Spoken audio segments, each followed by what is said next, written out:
Hi guys, Pikachu here. Today we will talk about Unending Nightmare, a new keystone that will be on the Atlas skill tree. This crazy mess you can see right here. A couple other ones are stuff like this.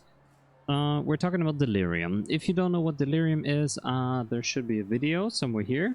I should edit it. You can click on that so you learn about what the hell is Delirium.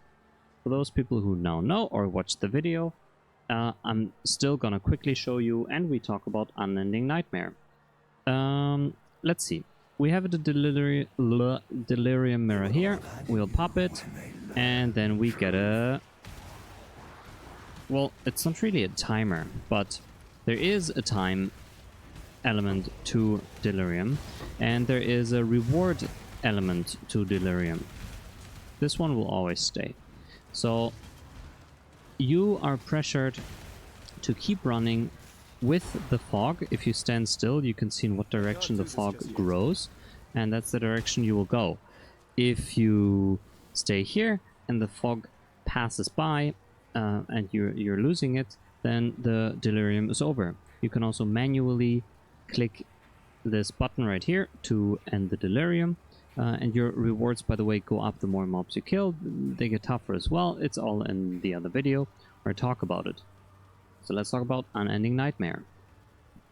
Delirium fog in your maps never dissipates.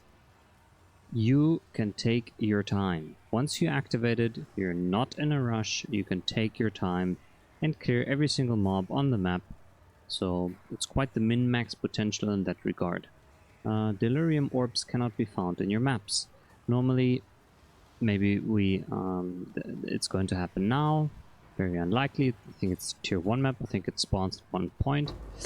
Okay, never mind. We got 2 delirium orbs. Okay, so those will not be able to drop anymore.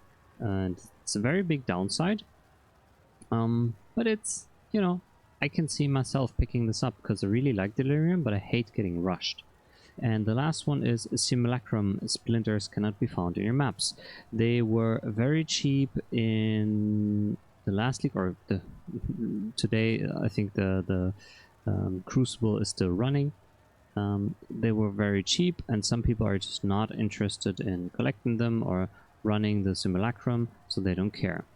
I think it's very good and I have some pros and some cons I'm going to talk about right now. And then you decide what you want to do. So the good thing is it's free pack size. There are extra mobs spawning in those small gray egg sacs or whatever, so you will have more mobs. Another point is if you're just generally a delirium enjoyer, you love this. You want to take this ASAP. You can take it early once you hit maps. Try to rush it. I'm not sure where it's going to be located, but you can easily with 1, 2, 3, 4, 5, 6, 7. You can already start getting into your delirium specking, and if you just like it, you can go for it. And this way you can easily farm cluster jewels as well. So that might be a very good income source for you. Some maps have very bad layouts to run delirium. There are some very good ones like beach or strand. It's very linear. The fog will always go in that one direction, but there are also very bad layouts and people want to run those layouts, but it's an anti-synergy. You cannot spec and run delirium if you just have a very bad layout for it. So, this and Unending Nightmare allows you to run whatever map you want, and it's great. It's just, in my opinion, it's the typical PoE move. They throw stuff at you and say, yo, do whatever you want. What else do we have? It's also amazing for solo self-found. You maybe don't care about the delirium orbs, so you don't, you know, doesn't matter for you if you lose profit, because you can sell the delirium orbs for a good price. Some have a higher price than others. You can go slow. Once again, you can start from the very beginning and you can farm your cluster jewels if you need them. As I mentioned before, there's no time pressure. If you have slow builds, I really like to make very, very tanky characters that I can just basically go AFK on or play Delve that just don't die, but I cannot do Delirium, and now Unending Nightmare allows me to.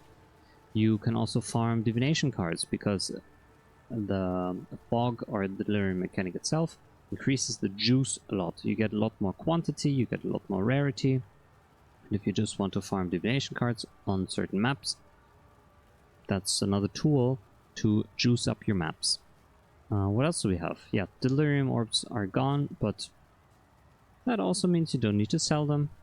And there's one more niche mechanic, and that is to boss rush and then run altars.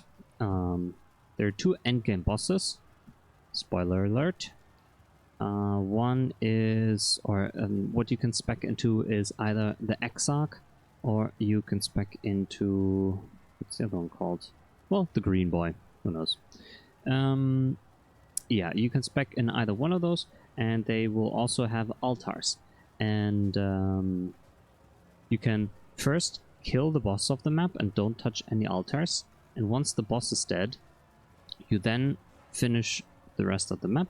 And yeah, click your altars there, because you want to eliminate altars being boss specific, and that's once again an anti-synergy, because if you boss rush and then you try to go back, the fog is going to dissipate, and yeah, that's bad in this case. So I would say overall it's a big plus. I think I'm considering to take it. I think what I will do is I'm going to take Blight, like last league. I love Blight. And yeah, if you have anything else you want to add, write it in the comments. If you want me to talk about anything else, make other videos, just comment down below.